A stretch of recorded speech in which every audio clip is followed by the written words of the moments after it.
Miriam Moscona es escritora, periodista, traductora y narradora. Es mexicana de origen búlgaro-sefaradí.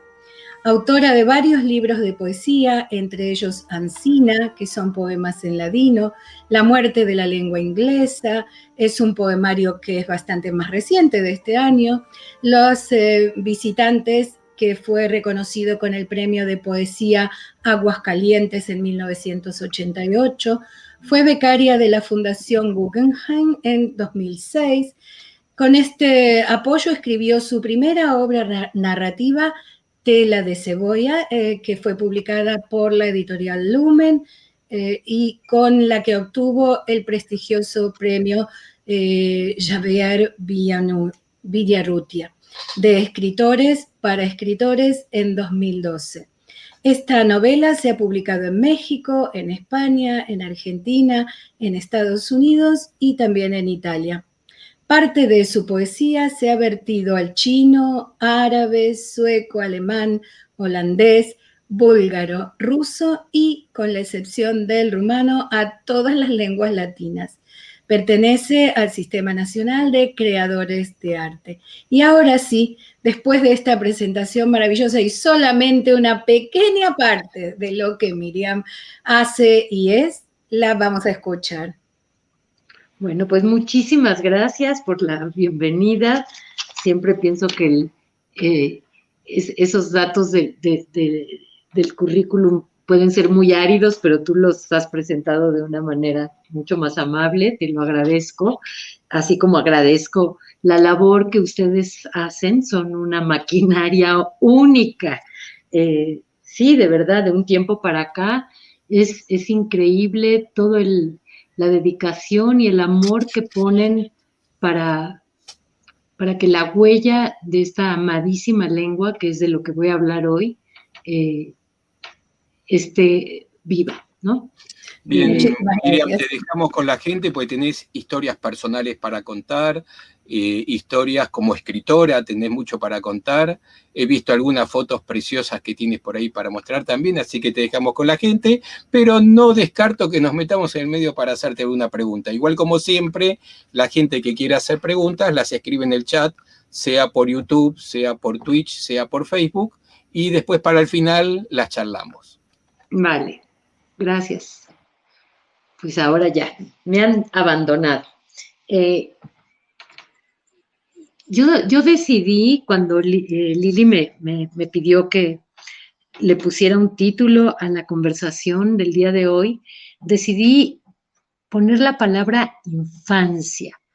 La infancia para mí está unida al ladino. Y también está unida la palabra infancia a la niñez de mi lengua.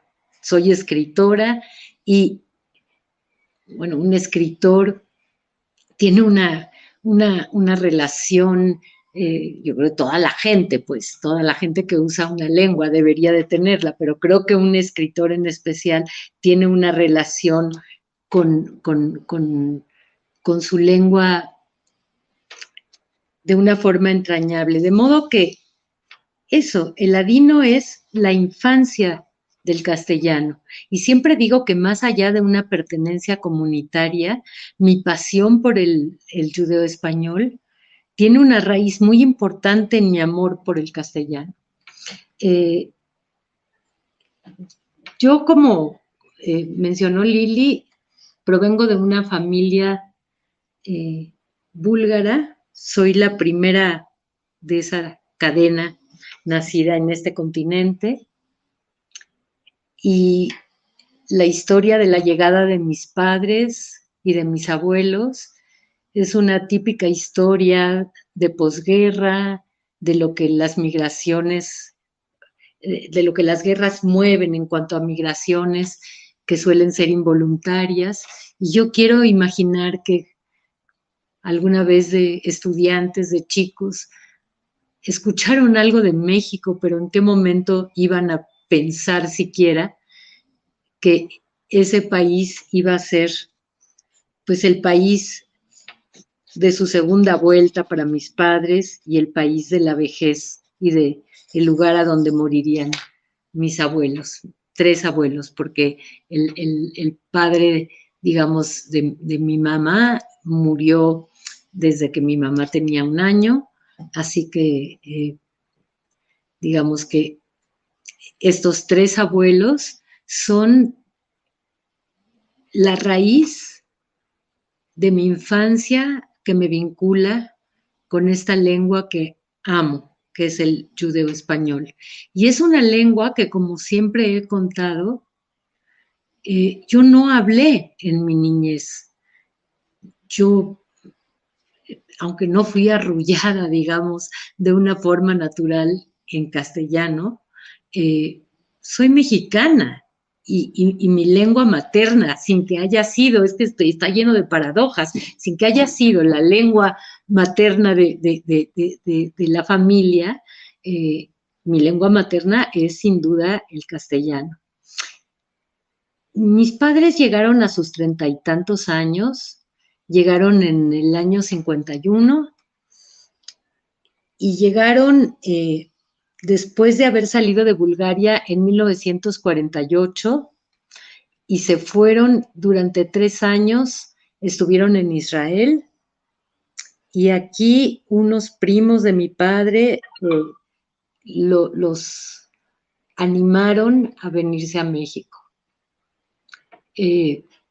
Vinieron ellos solos, mi madre tenía un embarazo de 9 meses, no entiendo cómo la dejaron subir a un avión, pero así fue, una línea que ya desapareció, una línea inglesa que es la BOAC, que después fue retirada los aviones del mercado porque resultaron defectuosos y bueno, ellos viajaron en uno de los últimos aviones que cruzaron el Atlántico. Es increíble, todas las casualidades. Bueno, el caso es que a 10,000 pies de altura mi madre empezó con trabajo de parto y el piloto pidió permiso para poder aterrizar de emergencia en las Islas Bahamas, a donde inesperadamente tuvieron a su primogénito y le pusieron el nombre de Michael, que en realidad para mí es Miguel, pero su nombre oficial es Michael.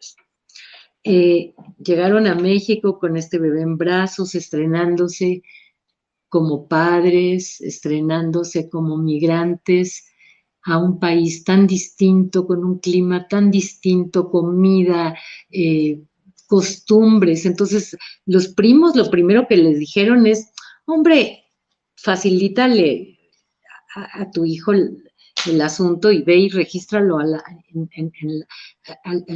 ve al registro civil y di que nació aquí, no pasa nada. Y mi madre, extrañadísima, dijo que de ninguna manera iba a hacer eso y no quería empezar la vida de su hijo con una mentira. Años después de esto, unos 3 años tal vez, trajeron a sus padres a México.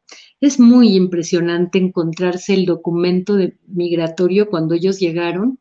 Cada uno de ellos cargaba 25 kilos.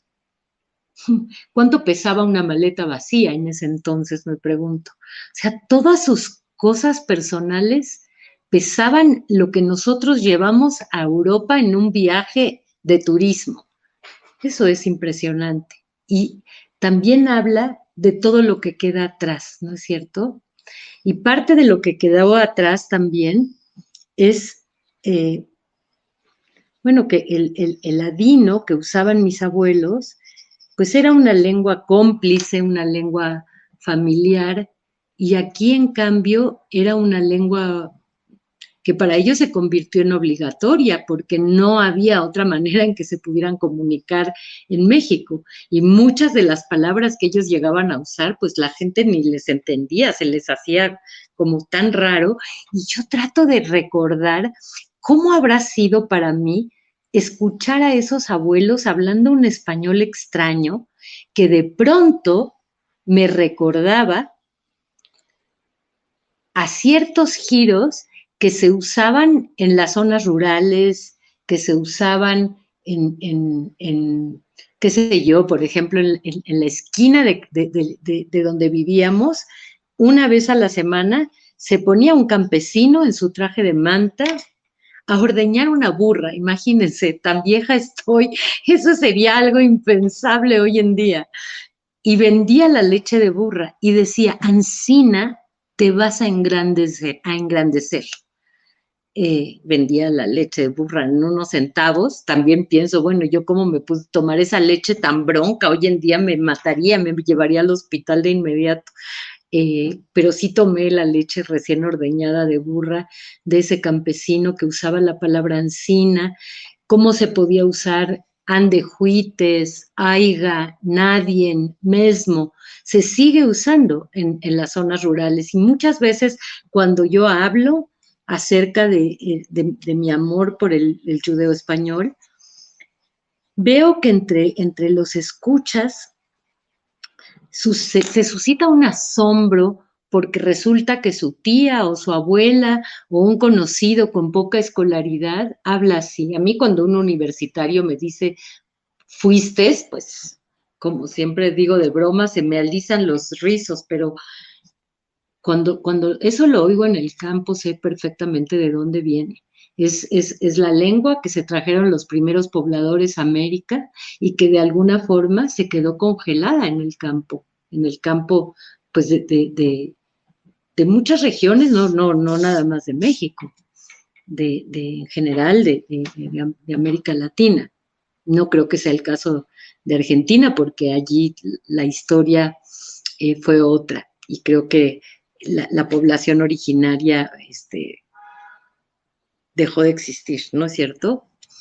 En fin, lo que les quiero decir es que mis abuelos que me hablaban en esa lengua extraña y que yo pensaba que todos los abuelos de la tierra hablaban en ese español, pues yo jamás les contesté una sola palabra en ese español, pero siempre lo escuché.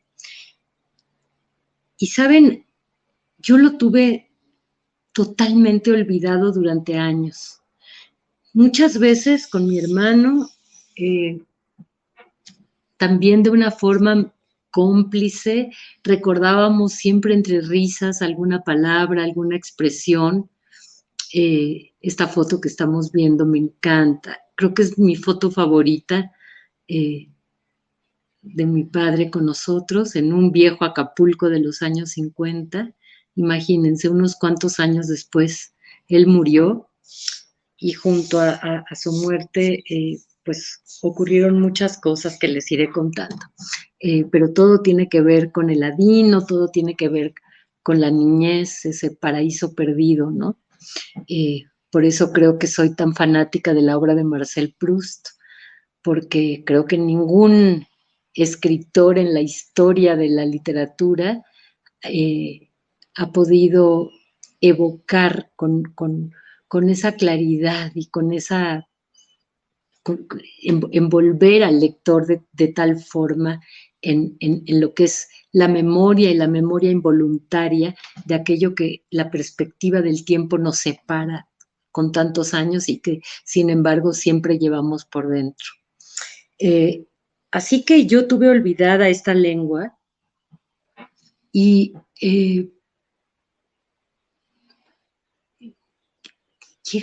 quiero pensar, o me he puesto a pensar, ¿cuál es la razón por la que yo tardé tanto en hacer algo con esta lengua que amo a tal grado?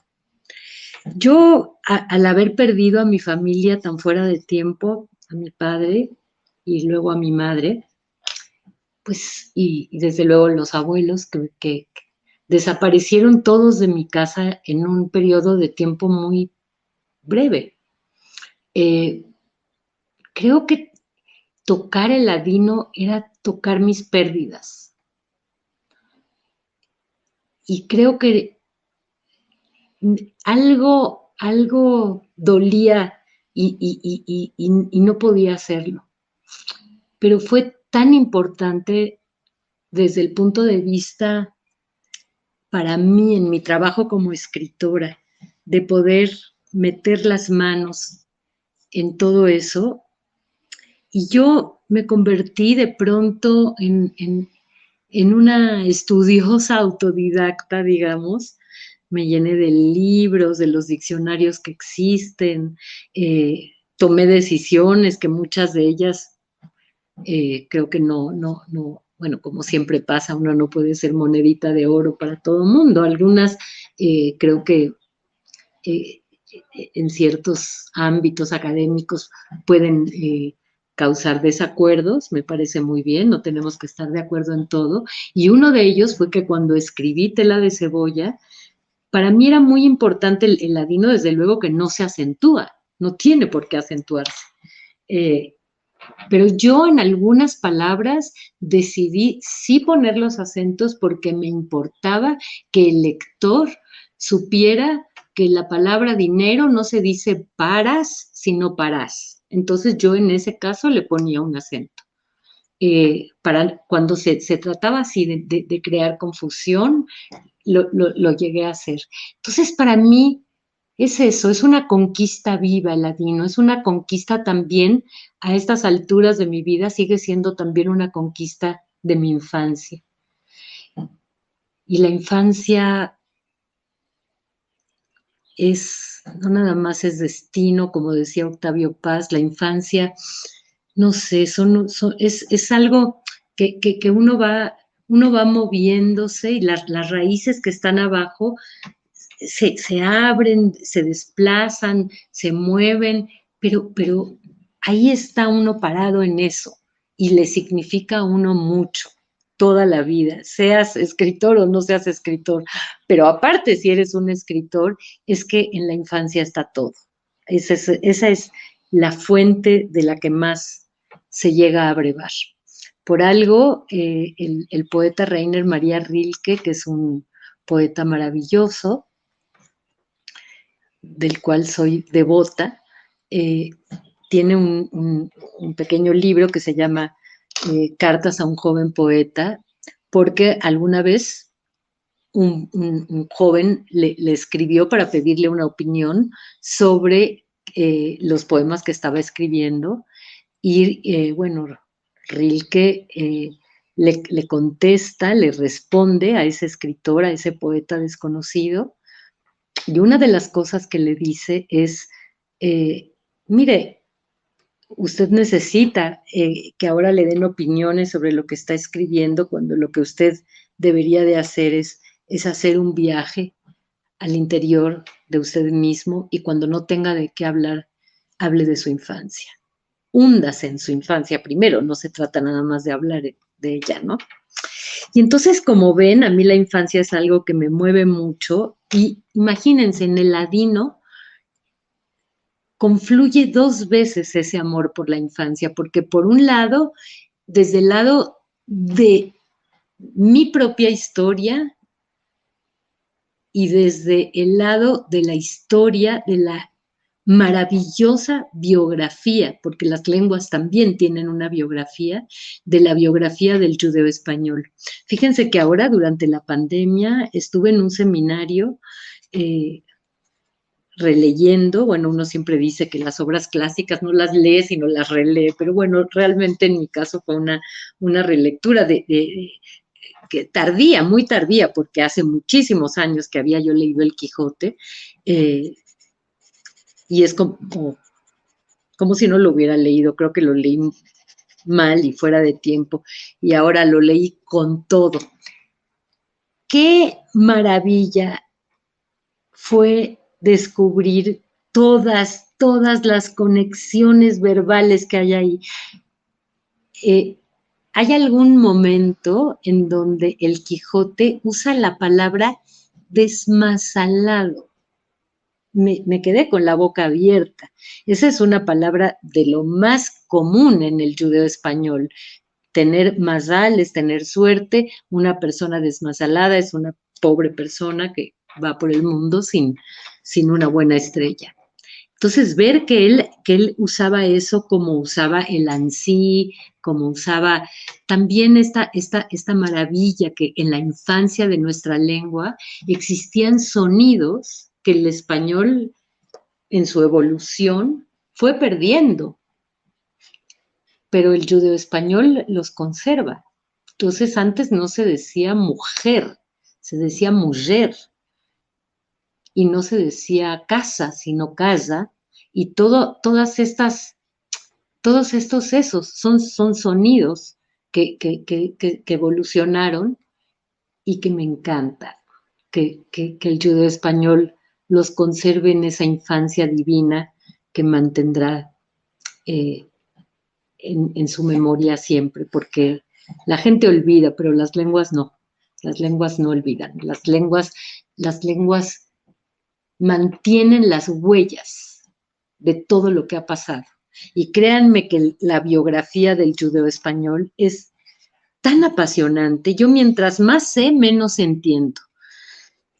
Me parece absolutamente increíble que es una lengua que se haya mantenido con ese vigor, sin una patria, sin academia, durante esos 500 años, y que yo observo lo que pasa, por ejemplo, con los migrantes mexicanos. Se van a Estados Unidos sin hablar ni una jota de inglés, perdón, y se las arreglan, y luego, bueno, tienen hijos allí, los hijos pues, crecen en Estados Unidos, desde luego ya hablan el inglés, y luego esos hijos tienen hijos y a veces pierden, ya no hablan más español. O si lo hablan con un acento tremendo. Entonces, ¿qué ha pasado con el judeo español en esos 500 años? Es 50 y... No, ¿cuántas veces? Yo calculé a qué equivalen 500 años. No me acuerdo, me parece que son 29 generaciones. 29 veces tatara, nieto para abajo, 29 veces seguía vivo aquello. Y siguió vivo, es decir, que vivo ¿en qué sentido? Vivo sigue, pero no sigue ya vivo de la forma en que se empleaba la lengua a principios y a mediados del siglo XX. Bueno, a mediados ya empezó su decaimiento, me refiero antes del exterminio, porque la lengua fue exterminada, la lengua también se fue a la cámara de gas. Se usaba para una comunicación interpersonal. Cuando yo fui a Bulgaria, he sido muy viajera y he tenido mucha suerte en mi vida, he sido muy mazalosa, he podido viajar mucho, y comentábamos con Marcelo el otro día cuánto extrañamos esos desplazamientos ahora durante la larga pandemia. Y yo creo que de todos los viajes que he hecho, el más emotivo, irrepetible, fue el primer viaje que hice a Bulgaria. Porque, bueno, imagínense, mis padres al salir de Bulgaria en el 48 jamás volvieron. ¿Qué foto es esa? Ay, es la foto, me da una ternura, es una foto de un día de campo.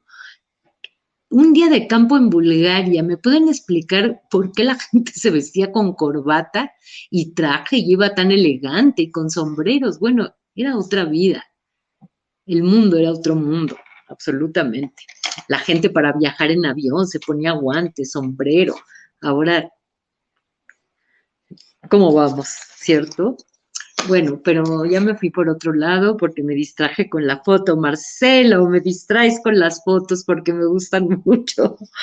Pero lo que les quería decir ya es que cuando fui a Bulgaria, fíjense que allí se mantiene todavía un club que se junta una vez al mes. Ahora es una vez al mes, antes eran los martes, para hablar en judeo español. Y ahí conocí a una mujer encantadora, encantadora. Ella es médico, una señora ya muy mayor, tendrá ahora 90 años, se llama Sophie Danon, y ella me decía que ella venía del trabajo, se quitaba la bata la bata blanca, digamos, típica de los doctores, y al quitarse la bata se quitaba también el búlgaro e inmediatamente enchufaba con el judeo español y no volvía a usar búlgaro. Por otro lado, el padre de una amiga mía, él de Salónica, él se había educado en francés, y la lengua de sus estudios era ese, el francés, y no habló nunca griego, salvo algunas palabras, porque el resto de su vida la resolvía en judeo-español. Entonces, cuando yo les digo que ahora el judeo-español tiene otra vida, es que ese tipo de vida ya no la tiene ni la tendrá, porque además no hay niños que hablen judeo-español. Sin embargo, ahora, como nunca, se ha hecho un esfuerzo encomiable, institucional, un esfuerzo también desde el lado de la academia. Es conmovedor y es estremecedor lo que hacemos por nuestro amor a esta lengua. Y ya les digo, para mí es un doble amor por mi origen sefardí y por el otro lado, por mi amor a la niñez del castellano. Es la infancia de la lengua y la lengua de mi infancia. Y las dos son tan importantes la una como la otra. Y yo creo que cuando yo he dado charlas sobre el judeo-español, sí me doy cuenta que la gente que no tiene absolutamente ninguna conexión con el mundo sefardí, sí puede tener una conexión con el judeo-español por su fascinación, por decir las tus manos, por decir la chiquez, por decir mancebés, porque hay una ternura inmensa en el judeo-español. Yo cuando fui a Bulgaria pensé que lo que iba yo a hacer era escribir lo que había prometido a la Fundación Guggenheim, que era un libro de poesía. Pero todo lo que vivía allá, tenía yo una necesidad cuando volví a mi mesa de trabajo, digamos, de vuelta del viaje, una necesidad de contar las cosas, digamos, con otra recreación distinta de la poesía. Yo que siempre había dicho, yo jamás escribiré una novela, las famosas palabras que uno dice, ¿verdad? Y tampoco estoy tan segura de haberla escrito, aunque bueno, ya estoy habituada, los editores así le dicen, en fin, sí es una novela, y en el mundo contemporáneo una novela es muchas cosas y puede ser también un híbrido, un mestizaje de géneros, un cuerpo con fronteras ya mucho más en contacto. No existe ahora en la literatura, yo creo que para bien, toda esta división tajante. Esto es, hasta acá llega la poesía, aquí empieza la narrativa, hasta acá llega el ensayo. Bueno, en Tela de Cebolla yo creo que me permití como romper esas fronteras. Entonces, hay ahí poemas, porque sí los hay, pero hay también memoria de infancia, hay memoria de los viajes, cuadernos de viajes, hay entrevistas, hay un trabajo periodístico, hay notas informativas, y hay sobre todo el intento, el anhelo de trazar, de dibujar la biografía de esto que tanto amo, que es la lengua recuperada de mi niñez.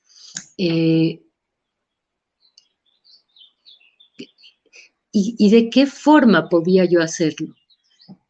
Pues la forma que encontré es, creo que contando una historia de familia.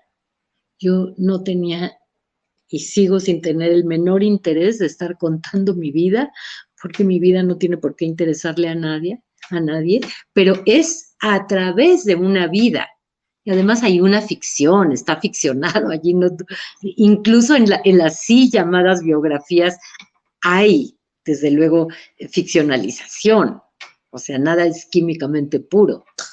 Pero es a través de esta, entre biografía y entre ficcionalización y entre este dibujo de la figura de los abuelos y todo esto, que se va contando la biografía apasionante de esta lengua. Y yo no sabía para dónde estaba yendo, pero sí tenía clara una sola cosa, y era que cuando un lector terminara Tela de cebolla, tuviera más claro qué es y cómo nace el judeo español, porque se crean muchas confusiones, la gente luego piensa que es la lengua que hablaban los judíos en España desde antes de la expulsión, y de ninguna manera es así. Se piensa que era digamos, una lengua comunitaria en España, etcétera, etcétera. Y bueno, allí están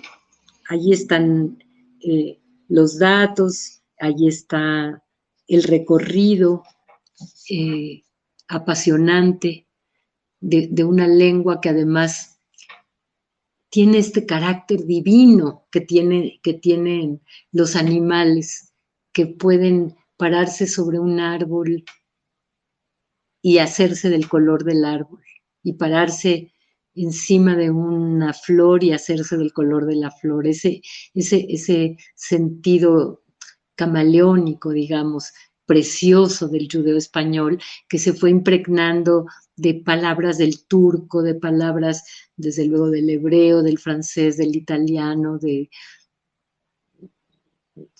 griego, digo, es una lengua que contiene otras lenguas, es como una cebolla con muchas capas adentro. A mí la cebolla, la imagen de la cebolla me fue muy útil a lo largo de la escritura, y les voy a platicar algo que he contado muy poco. Creo que lo he contado así en público, lo mencioné una sola vez. Estoy ya ahora corrigiendo mi segundo libro narrativo. Ya me gustó la aventura de escribir narrativas. Y también tenía yo mucho miedo de este segundo libro porque Tela de cebolla ha tenido una estrella increíble.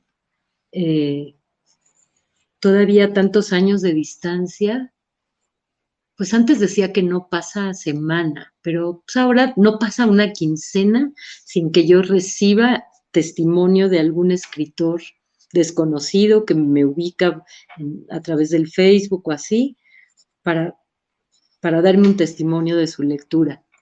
Entonces yo no quería, como dicen, echarle agua al café, ¿no? Descafeinar lo que ya había logrado, bueno o malo, en Tela de cebolla, pero al mismo tiempo me preguntaba, bueno, ¿y a dónde está mi libertad como escritora si yo no he acabado de estar en ese mundo? Yo quiero seguir en ese mundo, a pesar de que, digamos, en mi bibliografía, en los libros que yo he publicado, yo he cambiado radicalmente de un libro a otro. La crítica literaria suele privilegiar lo contrario, que un escritor tenga una voz. Bueno, yo le dejo ese privilegio a otros colegas. Yo voluntariamente me desplazo de un libro a otro, porque me aburro de ser la misma.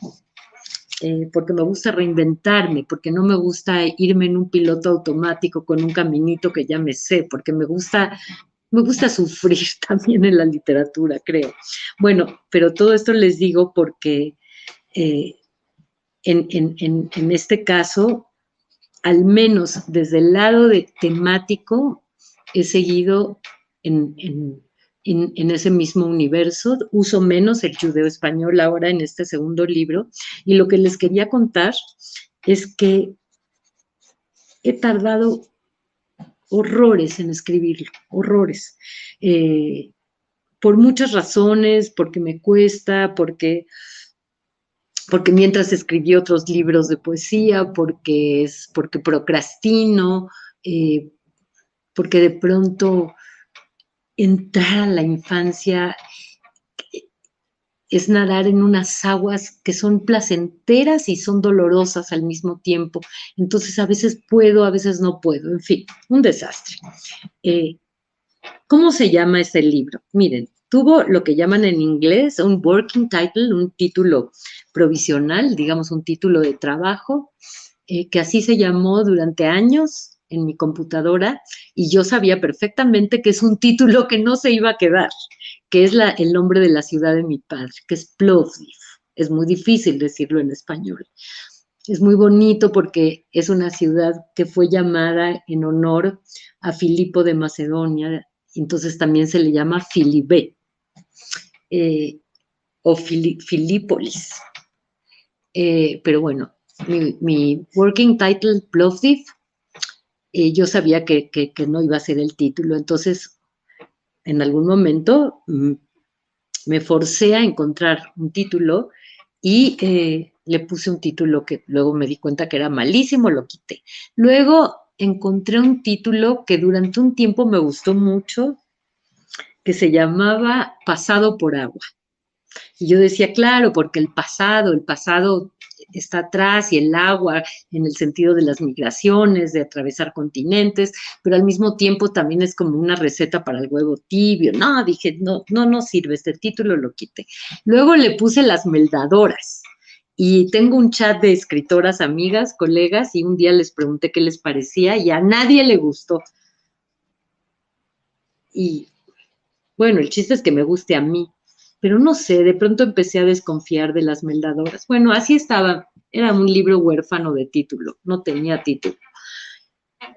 Y aquí está la historia que les quiero contar. Un día hablando con una amiga, por una cosa que ella me dijo, papá, fui a buscar y fui a encontrar sin querer el nombre de la primera moneda que se usó en la humanidad. Estoy hablando de hace 28 siglos. Esa moneda fue acuñada en el reino de Anatolia, en Turquía, y en un reino que se llamaba el reino de Lidia. Y la moneda tenía labrado un león precioso, en oro, con las fauces así abiertas. Y esa moneda se llamaba León de Lidia. Y esos son los nombres de mis padres. Fue el hallazgo literario de mi vida. Me encantó. Ya no tuve que preguntarle a nadie qué opinaba de mi título, me da lo mismo lo que opinen. Ese es el nombre de lo que será mi segundo libro, León de Lidia. Entonces inventé una historia dentro de la novela para explicarle al lector, ¿no? Un poco, explicarle, es decir, hacerle presente. ¿Yo qué podía decir? Fíjense que la autora tiene unos padres que se llaman León y Lidia. No. En fin, fue de verdad, y también es algo que me pasó en Tela de Cebolla, que creo que a veces cuando uno investiga algo con el corazón, de verdad con el corazón, las puertas se abren solas y uno recibe estos regalos. No tenía yo idea de esta moneda. Ahora estoy corrigiéndolo, y bueno, respecto a mis otras publicaciones relacionadas con el mundo sefardí, pues este sería el cuarto libro, porque tengo el poemario que se llama Ancina, este libro que ahora ven en la pantalla del lado izquierdo, se llama Por mi boca, que es una recopilación de 6 hermosísimos textos de la diáspora sefardí. Es un trabajo que hice en conjunto con mi amigo Jacobo Sefamí. El libro Ancina, eso no lo tiene Marcelo, pero yo les voy a mostrar que creo que fue un lindo hallazgo de parte de Vaso Roto, los editores. Hicieron el glosario, en vez de que aparezca abajo de cada poema el significado de tal o cual palabra, se hizo un glosario hacia el final. Es muy, muy bonita la forma de desplegarse. Está, bueno, Tela de Cebolla, que acaba de salir ahora en Italia. Y pues eso. Ese ha sido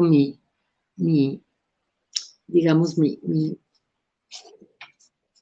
mis andanzas en el mundo sefardí, que una vez que uno ha metido el cuerpo, la mano y el corazón en todo eso, siempre tendré un pie adentro. Eso no quiere, yo no me quiero convertir en la escritora oficial de Ladino, ni muchísimo menos. Escribo otras cosas, lo dijo Lili, acabo de publicar un libro que no tiene nada que ver, que se llama La muerte de la lengua inglesa, que es poesía, y pues ojalá que León de Lidia tenga también la estrella, su propia estrella. No la tengo por qué comparar con Tela de Cebolla, pero pues ojalá que la tenga. Para mí, a diferencia, y lo entiendo perfectamente, de otras personas que además de todo lo que sufrimos, eso sí, todos, con la pandemia, el encierro, que fue un encierro total, como ustedes lo vivieron también, es algo que a mí me hizo bien. Lo sufrí al principio, pero después me habitué, y fue un encierro muy fecundo. Mi vida cotidiana, al fin y al cabo, soy escritora y sé estar sola, vivo con mi perro, y me gusta. Así que no, en ese sentido, trabajé, leí, estudié y escribí como nunca. Y me gustaría, quizás para terminar, leerles algo que no es de creación realmente, sino es un fragmento de algo mucho más largo que escribí en un congreso,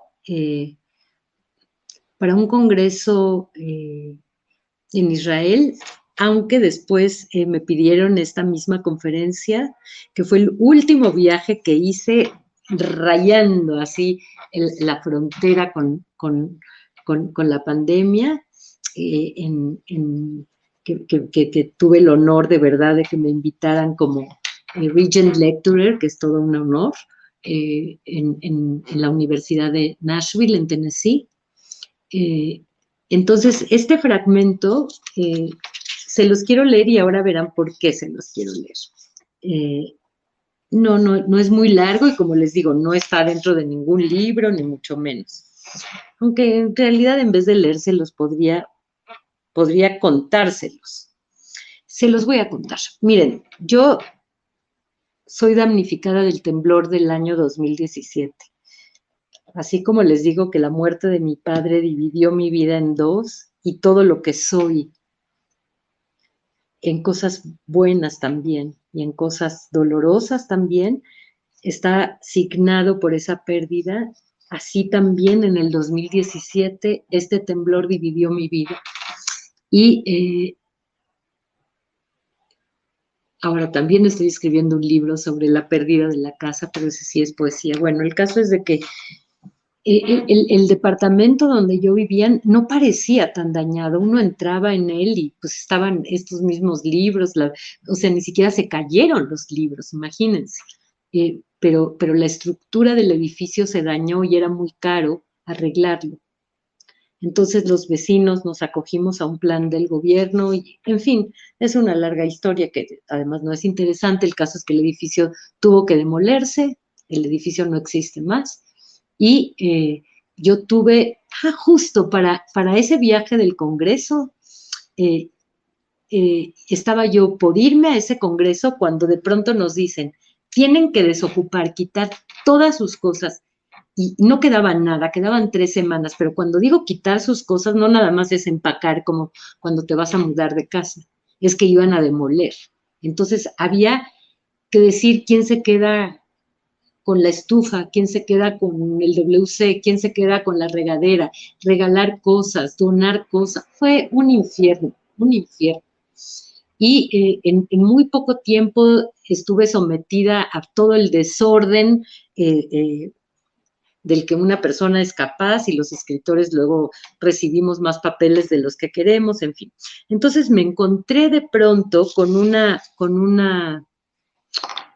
caja que tenía cartas, y pues lo más lógico con la prisa que yo tenía era decir, bueno, luego las veo, ahora las voy a meter en una caja y se van a ir a una bodega, que es a donde estuvo toda mi vida. Todos estos libros que ven atrás de mí estuvieron del 17, no, perdónenme, bueno, no me acuerdo, cuando desocupé la casa hasta hace un mes en que me mudé a este nuevo lugar, estuvieron embodegados. Yo ya no podía soportar vivir sin mis libros, así que quité la bodega y ahora estoy acá y estoy muy contenta. Bueno, pero el caso es que les voy a leer este fragmentito para que entiendan lo que les quiero decir. Allí estaba mi biblioteca, desde luego hablo del departamento dañado. Y si necesité un libro o un documento, pude entrar a casa y llevarlo conmigo. Ese idilio se terminó hace apenas unos meses. Durante 40 días y sus bíblicas noches, me dediqué a empacar, desmontar, desmantelar, desechar papeles y hacer una purga de esta biblioteca inmanejable y volver a fotografías, documentos, contratos, muchos de ellos inservibles. En ese caos abrí una caja llena de cartas.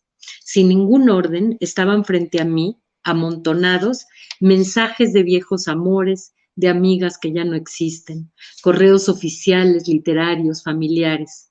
De pronto me encontré una carta de mi único hermano, fechada en marzo de 1977, 3 meses después de la muerte de mi madre. Yo había huido a Israel, donde aún vivía en Jaffa, en Yafo, un hermano de mamá. Quería apartarme del luto, aunque lo llevara conmigo. En esa carta, mi hermano me decía que la casa seguía igual, que él casi nunca estaba, que solo la usaba para dormir. Cito de memoria un pasaje. Anoche abrí el cajón de la cocina donde se guardaban las papas, los ajos y las cebollas. ¿Te acuerdas? A las cebollas le crecieron raíces y hojas nuevas. Me impresionó y me puse a pensar en todo lo que tenemos que hacer ahora tú y yo para seguir juntos adelante. Fin de la cita. Nos habíamos quedado solos. Yo tenía entonces 20. Mi padre había muerto en nuestra niñez. Leer ese fragmento me estremeció. Ese párrafo se había quedado en mí, aunque de manera inconsciente. Esas cebollas viejas, reverdecidas, que no tuve presentes durante los años de escritura de mi novela, aparecieron hace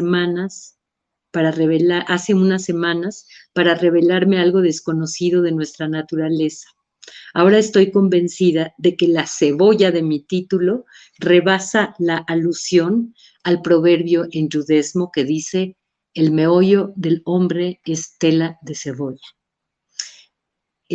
Bueno, el escrito sigue, ya no lo voy a seguir, pero es curioso porque, ¿saben? Freud era un coleccionista de objetos arqueológicos y se sabe que en la arqueología, mientras más tiempo ha estado enterrado un objeto, al sacarlo a la luz revela más cosas sobre su tiempo, sobre su civilización, habla más. Entonces, este recuerdo de la cebolla reverdecida en un cajón que se encontró mi hermano no estaba en mí, aparentemente. Y fue maravilloso encontrarlo ya cuando la cebolla La tela de cebolla había sido escrita, había sido traducida, había sido premiada, había circulado y me había devuelto la fe en que ese mundo personal, ese mundo de una lengua herida, que es el judeo español, pudiera tener un interés más allá de un ámbito comunitario. Pues eso. Qué hermoso escucharte, Miriam.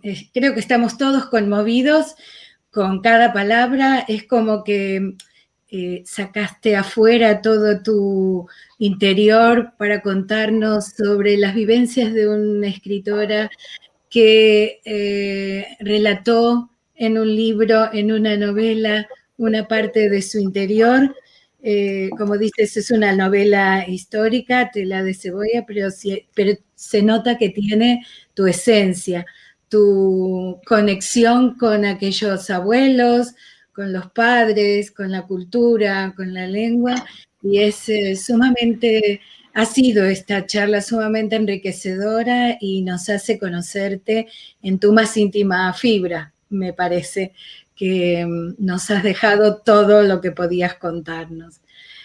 No sé si tenemos saludos, si tenemos preguntas, mientras tanto las vemos. Te quería preguntar si Tela de cebolla está enteramente escrito en ladino, en judeo español, o está escrito en castellano con algunas citas en judeo español.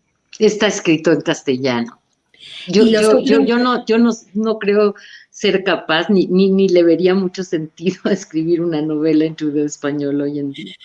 Mira, y la Ancina, los poemas, y el otro libro con Jacobo Sefami, ¿son poemas escritos en ladino? Eso es muy diferente. Mira, la poesía es otro mundo. La poesía arroja al fuego algo que de antemano quiere ser salvado. Entonces, con la poesía sí me animé a hacer un libro concebido en ladino, no traducido en ladino. Claro. El libro con Jacobo Sefami es otra cosa. Allí son pequeñas notas que nosotros hicimos para introducir a cada uno de esos 6 textos que van desde la publicación de la Biblia de Ferrara hasta un texto de una poeta maravillosa, argentina, de Tucumán, que es Denise León, del siglo XXI.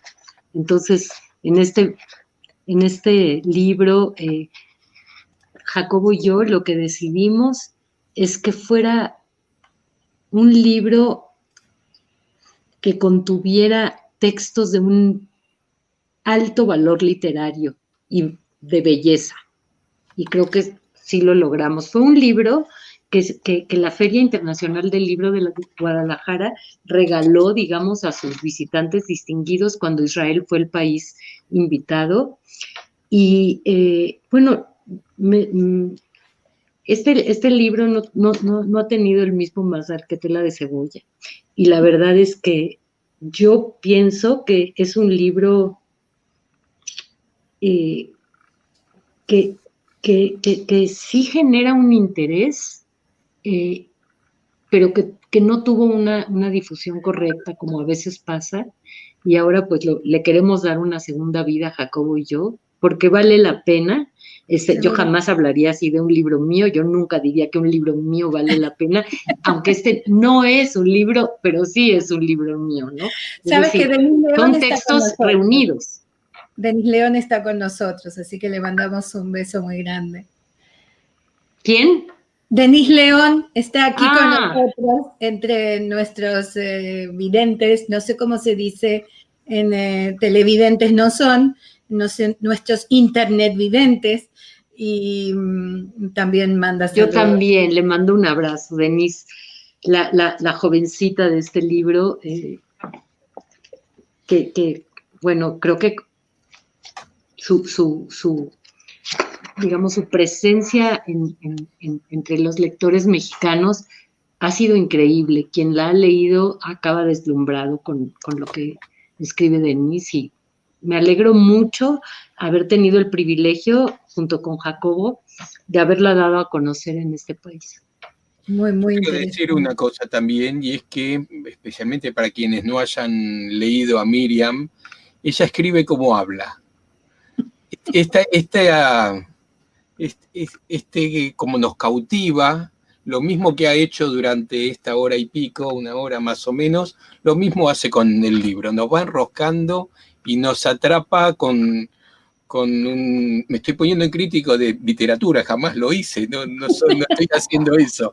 Esa misma dulzura con que expresa, saca los sentimientos hacia afuera, tal cual es como pasa al menos en Tela de Cebolla, que es el que conocemos, los otros no los leí, pero después voy a contar dónde los pueden comprar, que también puede ser interesante. Antes de pasar a las preguntas y algunos comentarios que hay por ahí, que desde ya, si alguno quiere hacer, vaya haciéndolo en los respectivos chats de Facebook, Twitter o Twitch, donde sea. Hablaste de tus viajes por Bulgaria, y en particular de Sofía, que tiene una sinagoga espectacular, que es una cosa increíble y que te conmovió mucho, me lo contaste en estos días. ¿Nos querés contar algo de eso? Sí, claro que sí, es que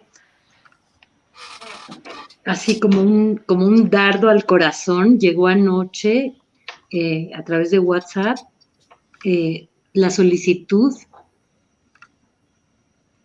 de apoyar a la sinagoga más importante de los Balcanes. Es de una belleza, única además, para mí, ahí sí reconozco, está llena de significados muy emotivos, pero lo que es muy conmovedor es que pues esa comunidad tan empobrecida y tan adelgazada y tan entusiasta y que con las uñas verdaderamente hace todo lo que hace, ahora está juntando donativos para poder arreglar el techo de la sinagoga. No saben cómo me conmovió.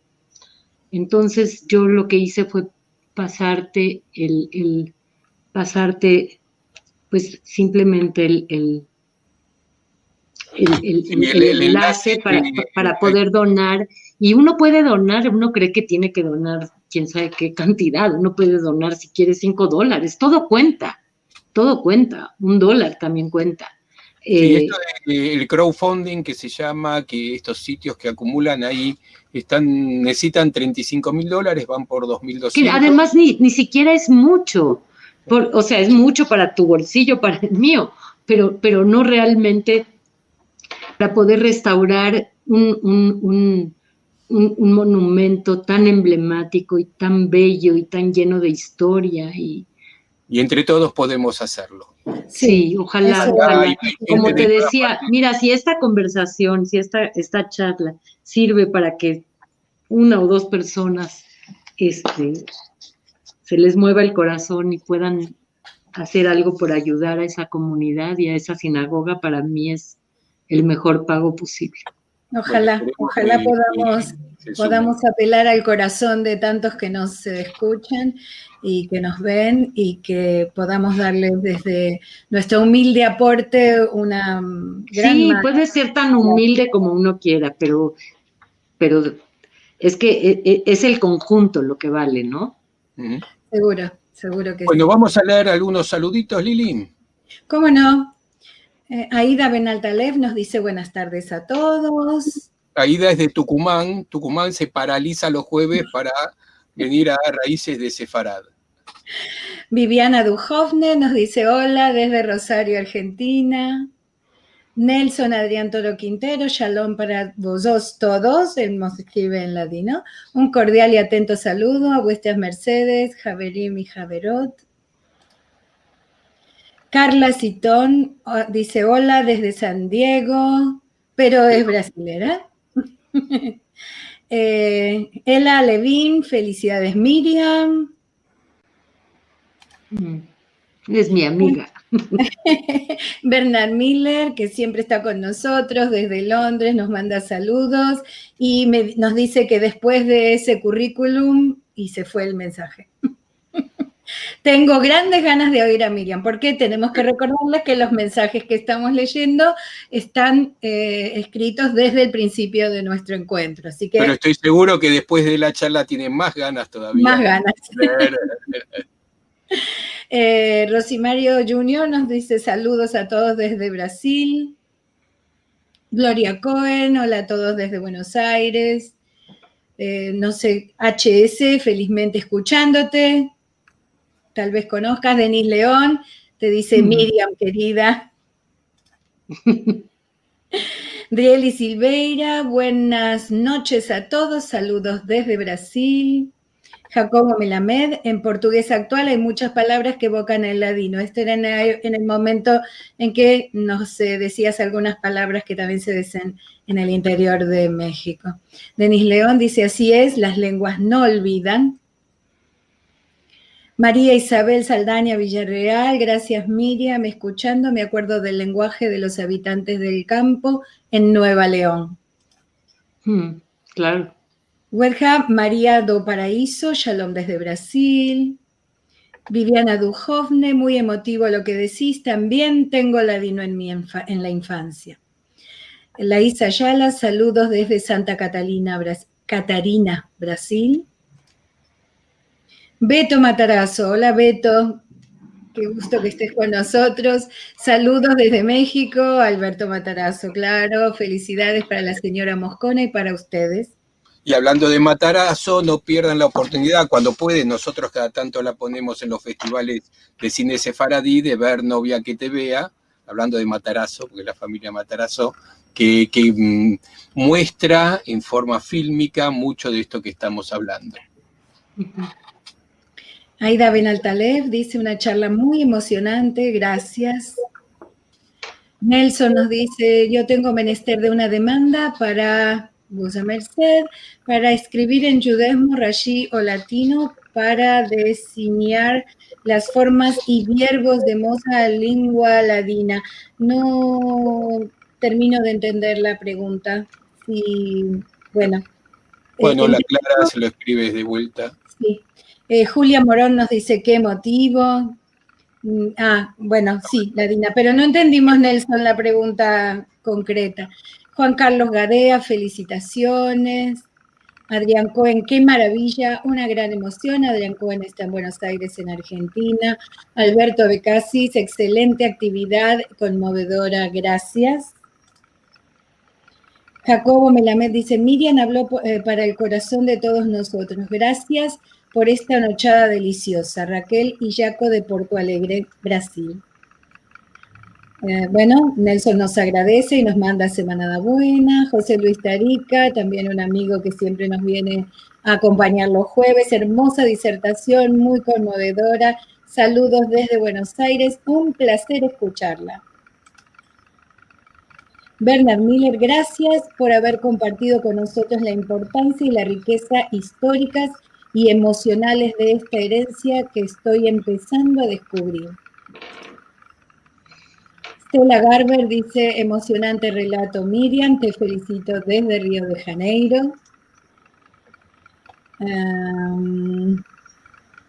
Bueno, entonces, ahora interpreto, si prefieres escribir en rashi o en letras latinas para escribir en ladino. Imagino que en letras latinas. Sí, en mi caso, sin duda. El rashi, no sé, ¿tú sabes? Sí. Hoy en día la gente lo usa así para comunicarse, lo dudo. Por ahora no conocemos, sí, los textos que tenemos en rashi son más antiguos y de otra época, pero últimamente no tengo noticias de publicaciones en ladino escritas en letras rashi, así que no. ¿Dónde se preguntan del libro? Del libro yo estuve mirando, no vi si estaba en formato digital, no estoy seguro, pero el libro sí está en Amazon, tanto en Estados Unidos y los europeos también lo vi que estaba en el de España, inclusive la versión en italiano está en el Amazon de Italia, y a los de Argentina les digo que en Mercado Libre se compra muy barato. Esto no sé si le va a gustar al autor, a la autora, pero me da gusto. Está alrededor de es que tampoco hay muchos en las librerías, ¿no? No queda tanto. Habría que pensar. Es que tuvo una edición, hay una edición creo que fue o sea, se publicó en México y poco después se publicó en Argentina, que ya les decía yo antes de empezar esta charla, que es el lugar a donde peor me ha ido. No tuvo mucha suerte el libro allí, con unos editores que no fueron muy simpáticos conmigo, pero no importa, el libro ha tenido su propio camino. Seguro que vamos a ir al rescate de esos ejemplares, los vamos a traer al Centro Cultural, de forma que cuando vuelvan las actividades esté a mano de quien lo quiera comprar. Mientras tanto, le digo, aprovechen en Mercado Libre, cuesta alrededor de 500 pesos, realmente es muy económico, así que vale la pena, aprovechenlo, que ahí está. Y si no, en Amazon, tanto el europeo como el americano está disponible. ¿Y los otros libros también se pueden comprar por Amazon? Los libros se pueden comprar en Amazon. Perfecto. Sí, están casi todos, no sé si todos.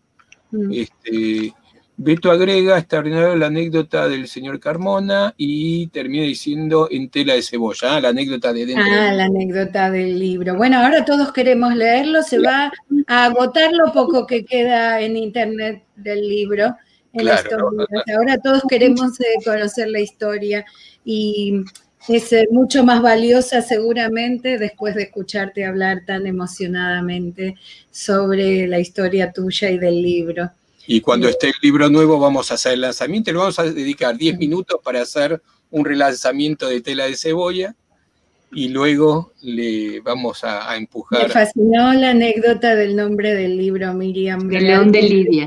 Realmente yo creo... es uno de veras, es uno de mis grandes regalos literarios que he recibido. Yo creo que lo que uno quiera llamar el destino o el azar deja caer en nuestras manos en los momentos más oportunos lo que necesitamos, y en este caso... Y llega cuando tiene que llegar. Para finalizar te pregunto, Miriam, aunque parece obvio el sentido de Tela de Cebolla, qué significa, pero me imagino que en algún momento tuviste la brillantez de que se te ocurrió ese título.